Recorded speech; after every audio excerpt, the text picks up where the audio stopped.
الحمدللہ وکفا السلام علی عبادہ الذین اصطفیٰ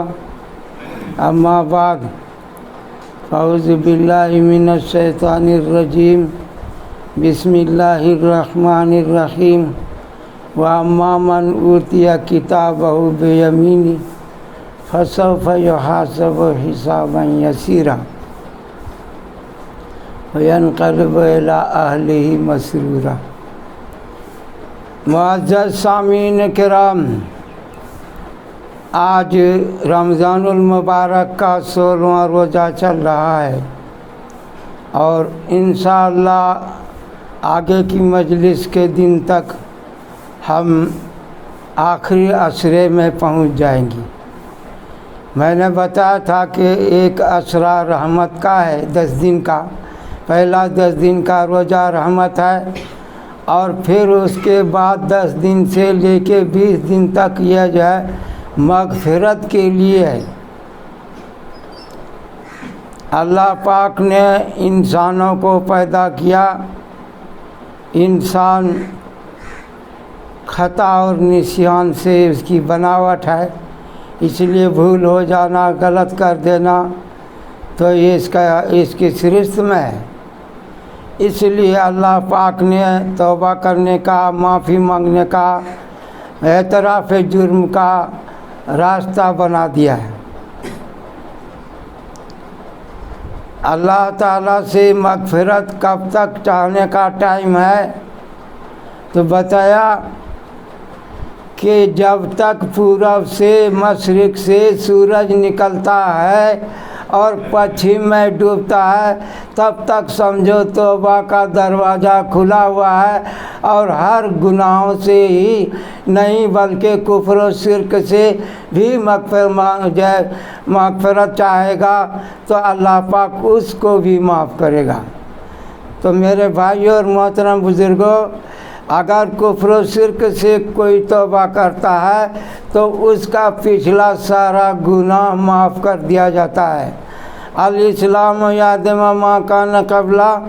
اسلام لانے سے اس کے پچھلے جو گناہ ہوئے ہیں وہ سب معاف ہو جائے گا، کیونکہ یہ ایک بات تھی کہ ایک زمانے جاہلیت میں غلط کام ہوا، نہیں جانتا تھا، اب اسلام آ گیا، وہ مسلمان ہونے سے ڈر رہا تھا کہ اگر اسلام بھی قبول کر لیے تو اگر پچھلے ریکارڈ کو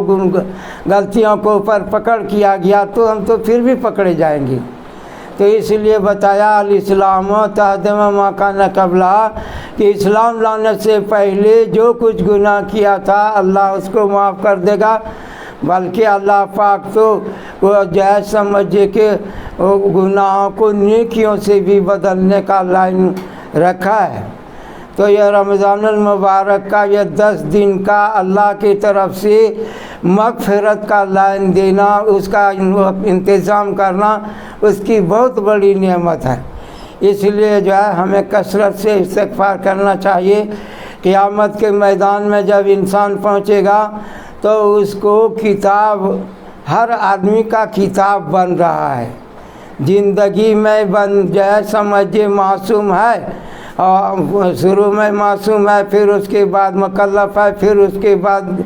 اس کا جو ہے آخری وقت ہوتا ہے۔ تو ہر انسان کے لیے کتاب بنائی جا رہی ہے، اور وہ کتاب لکھ کے کون سے کتب خانے میں ڈال دیتے ہیں جہاں سے نکالا جائے گا۔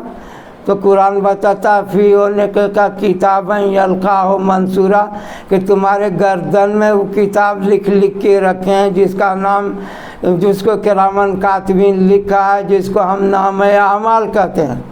تو وہ گردن ہی میں لٹکا ہوا ہے، اور وہ منصور ہے، نظم میں نہیں ہے۔ کتابیں یلقاہ منصورہ،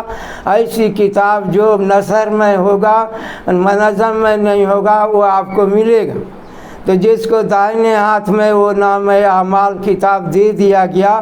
تو اس کے بعد جو ہے اس کا وہ اس بات کا پہچان ہے کہ وہ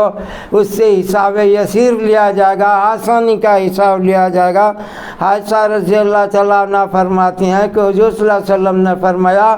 من حسب فحسب، جس کا بھی حساب لیا جائے گا اس کو عذاب ہی میں چلا جائے گا۔ اللہ کے پکڑ سے، اللہ کے انصاف سے کوئی نہیں بچ سکتا ہے۔ تو حضرت عائشہ رضی اللہ عنہ نے پوچھا کہ جب آپ کہتے ہیں کہ حساب ہوگا اور جو حساب ہوگا وہ گرفتاری ہوگا، عذاب ہی ہوگا، تو پھر بچنے کی کیا شکل ہوگی؟ تو آپ صلی اللہ علیہ وسلم نے بتایا کہ آسانی کا حساب لیا جائے گا، نام اعمال پیش ہوگا، اس کو جو ہے سمجھ اوکے کر دیا جائے گا، ہاں ٹھیک ہے چلو معاف کر دیا گیا، تو اس کو حساب یسیر بولتے ہیں۔ اور یہ حساب یسیر اس آدمی سے لیا جائے گا جس کا نام اعمال دائیں ہاتھ میں ہوگا، اور جس کو بائیں ہاتھ میں نام اعمال ملے گا تو اس سے تو مناقشہ ہوگا، پوچھ گچھ ہوگا، اور اس کے بعد وہ کتنا ہی نیکی لے کر کے آیا ہو دوسرے کو دینا پڑے گا تو اس کو اندر چلا جائے گا۔ اس امت کا سب سے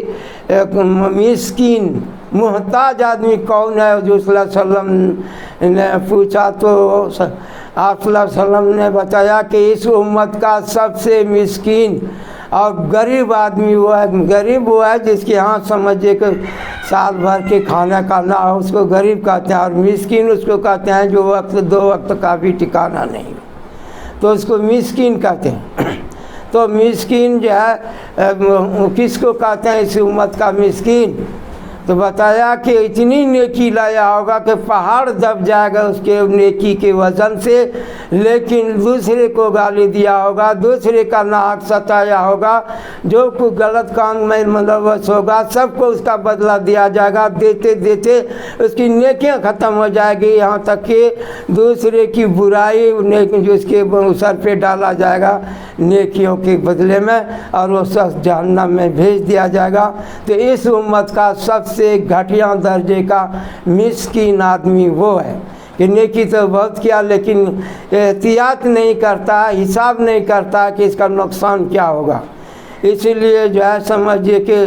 وہ تجارت کرتا ہے، اور زندگی ایک تجارت ہے، اس تجارت میں نفع نقصان کا حساب نہ کرتا ہو تو ایسا شخص جو ہے سمجھیے خسارے میں ہی جائے گا۔ اسی لیے زندگی ایک کتاب ہے اور زندگی ایک تجارت ہے، اسی لیے اس کو جو ہے اپنا کیسے آسانی کا حساب ہوگا اس کے لیے کوشش کرنا ہے۔ جس کو دائیں ہاتھ میں نام اعمال ملے گا وہ اپنے لوگوں پر، وہ لوگوں کے پاس آئے گا اور خوش ہو جائے گا کہ ہمیں دائیں ہاتھ میں نام اعمال ملا ہے۔ تو میرے بھائیو اور محترم بزرگوں، یہ رمضان المبارک کا یہ 10 روزہ یہ تو ہمیں مغفرت دلانے کا وقت ہے، اس لیے کثرت سے استغفار کرنا چاہیے اور زیادہ سے زیادہ نیکی کمانے کی فکر کرنی چاہیے۔ اور جو ہے آپ آگے پھر جو شب قدر کا وقت ہوگا تو شب قدر کے اندر بھی کوشش کرنی ہے۔ تو شب قدر کو کیسے پایا جائے گا؟ ایک آسان بات بولنا چاہتے ہیں۔ اب پوری رات جاگیں گے، کیسے جائیں گے، کیا کریں گے؟ ایک دعا سکھایا حضرت عائشہ رضی اللہ عنہ نے پوچھا کہ یا رسول اللہ اگر شب قدر کی رات مل جائے تو ہم کیا دعا کریں گے اللہ سے؟ کہا تم یہ دعا کرنا اللہم انک عفو تحب العفو فاعف عنی،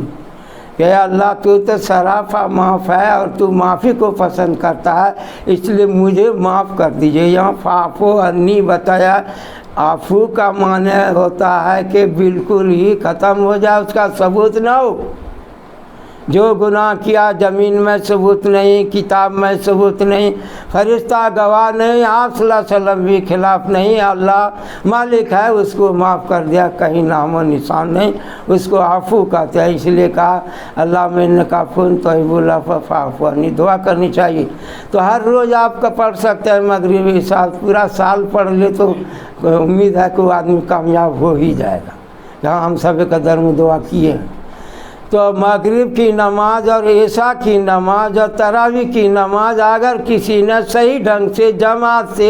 اس کے آداب کے ساتھ کو پڑھ لیا ہے تو وہ کہہ سکتا ہے کہ میں نے شب قدر پایا ہے۔ اور اگر افطاری کرتے رہ گیا اور کسی کام میں رہ گیا، دیر سے جماعت میں شریک ہوا، سنتیں چھوڑ دیا، تراویح میں بھی کمی رکھ دیا، تو وہ آدمی چاہے وہ مسجد میں رہتا ہو لیکن شب قدر اس کو نہیں حاصل ہوا۔ تو شب قدر حاصل کرنے کا مکمل طریقہ یہ ہے کہ مغرب کی نماز فرض ہے، اس کو صحیح سے ادا کیجیے، اس کے جو سنت موقدہ ہے اس کو بھی کرنا چاہیے، اور اسی طرح عشاء اور وتر کی نماز و تراویح کو جس نے اہتمام سے پڑھ لیا، الگ سے کچھ کرے نہیں کرے، اس کو سب قدر مل گیا۔ اس لیے یہ ہوا کھڑا کر دیا گیا کہ سب قدر ہے، 83 برس ہے، اس کو پانا ہے۔ اب یہ سمجھ میں نہیں آتا ہے پانا کدھر ہے، کدھر دوڑیں، کدھر لائن لگائیں، کدھر سے کیوں مل رہا ہوگا۔ تو یہی ہے کہ آپ جو ہے مغرب اور عشاء کی نماز کو صحیح سے ادا کرنا، اور اللہ سے اللہم انک عفو تحب العفو فاعف عنی، فاعف عنا بھی کہہ سکتے ہیں کہ اس امت کو بخش دے، اللہم انک عفو تحب العفو فاعف عنا، یا کریم پہ ہم سب کو مت کر۔ تو بہرحال وہ سب قدر کا سارا سلسلہ ہے، تو ہمیں اپنا حساب کرنا چاہیے کہ ہم کیا کہہ رہے ہیں، نہیں تو وہی ہوگا لادو صاحب کا بیٹا پادو صاحب اور جو ہے 6 من تولائے گا اور 9 من بیچے گا، کیا بچے گا؟ گھر سے ہی بکری ہو جائے گا، گھر بیچ کے رکھ دے گا نہیں رکھ دے گا۔ تو ایسا ہی حال ہے کہ رمضان کے اندر جو ہے آپ لینے چاہ رہے ہیں، اللہ سے مغفرت لینا چاہ رہے ہیں، اللہ سے جنت لینا چاہ رہے ہیں، بڑے بڑے درجات گناہوں کو نیکیوں سے بدلوانا چاہ رہے ہیں، آپ جو ہے آپ کر رہے ہیں کچھ اور۔ تو اس لیے حساب ضروری ہے کہ ہم کیا کر رہے ہیں، اپنا حساب 24 گھنٹے کا کرنا چاہیے، کہیں قیامت کے روز حساب آنے سے پہلے۔ بہرحال یہ رمضان المبارک کے اندر اگر نیکیوں کا شمار کرنا مشکل ہے، لیکن اللہ معاف کر دے تو اس سے بڑا کوئی کام نہیں ہے۔ ایک خانہ کعبہ کے دروازے پہ ایک آدمی ملتزم خانہ کعبہ گلا پکڑ کے کہتا تھا، من گویم کے تعتم بپذیر، ہے اللہ ہم کہاں کہتے ہیں آپ سے کہ میرا عبادت قبول کریے، حج کا حاضری قبول کیجیے، آپ کے گھر کا حاضری قبول کیجیے، ہم نیکی کو نہیں چاہتے کہ آپ قبول کریں، میرے گناہ کے اوپر آپ کا معافی کا قلم پھیر دیجیے کہ اس کا کوئی گناہ نہیں ہے، ہم نے معاف کر دیا، بس یہی چاہتا ہوں۔ تو یہی سب سے بڑے نقطے کی چیز ہے کہ سب قدر کیا ہے، اللہ سے معافی، نماز کیا ہے، ظلم تو نفسی میں معافی، تو اسی طرح کیا ہے روزہ، تو جیسے اس میں بھی مغفرت کی دعا کرنا، یا واسع الفضل پھر لے کے اللہ جو ہے، اور حج کے اندر تو اللہ جو تعدمہ کا قبلہ جو پہلے گناہ ہوا تھا اللہ وہ بھی معاف کر دیتا ہے، ہجرت سے، حج سے اور اسلام لانے سے پچھلا سارا گناہ معاف ہو جاتا ہے۔ بہرحال یہ رمضان المبارک اللہ کا اس امت پر بہت بڑا کرم احسان ہے، اللہ اس کی قدردانی نصیب فرمائے، اور جب یہ اس کا ثواب معلوم ہوگا تو پتہ چلے گا کیا مل رہا ہے، بلکہ اس روزے دار کو تو عرش کے نیچے جگہ دیں گے، اور سب لوگ حساب کتاب میں مشغول ہوں گے، اس روز یہ کھانا کھا رہے ہوں گے، ناشتہ کر رہے ہوں گے۔ جب 50,000 کا ایک دن ہوگا، اس دن اس کو ناشتہ اور عرش کے سائے میں جو کوثر کا پانی مل رہا ہوگا، اور اب تو یہ چند گھنٹے کا ہے جس میں آپ روزہ رکھ رہے ہیں، تو چند گھنٹوں کے روزہ کے بدلے میں 50,000 سال کے دن میں جو عرش کے نیچے جگہ ملے گا، اور ناشتہ کر رہے ہوں گے اور پانی حوض کوثر کا پی رہے ہوں گے، وہ اتنا بڑا انعام ہوگا۔ اور ہم جدھر گزریں گے میدان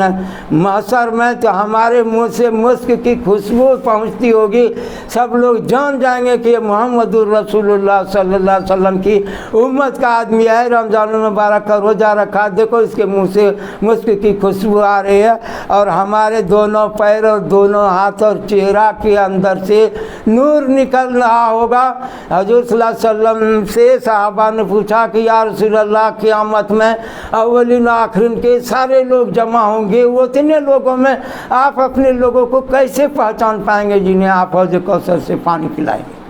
تو حضور صلی اللہ علیہ وسلم نے فرمایا کہ اگر سارے گھوڑے کالے ہوں اور اس میں کچھ گھوڑا ایسا ہو جس کے چاروں پیر سفید ہو اور اس کا پیشانی بھی سفید ہو، بتاؤ تم ایسے گھوڑے کو پہچاننے میں کوئی تم دقت محسوس ہوگی؟ یعنی یا رسول اللہ تو آسانی سے ہم پہچان جائیں گے، اس کا سر دیکھیں گے تو پہچانیں گے، نیچے دیکھیں گے تو پہچانیں گے، اسی طرح ہم اس کا چہرہ دیکھیں گے تو پہچانیں گے میرے امت کا آدمی ہے، اس کا ہاتھ پیر دیکھیں گے تو اس سے بھی پہچان میں آ جائے گا کہ میری امت کا آدمی ہے۔ تو ہم یہ جو وضو کر رہے ہیں، یہ وضو بھی کل روشنی کا کام دے گا، چہرہ بھی روشن ہوگا، پیر بھی روشن ہوگا، اور ہم اس طرح کامیاب ہوں گے۔ اللہ تعالیٰ رمضان مبارک کی قدردانی نصیب فرمائے۔ وآخر دعوانا الحمدللہ رب العالمین۔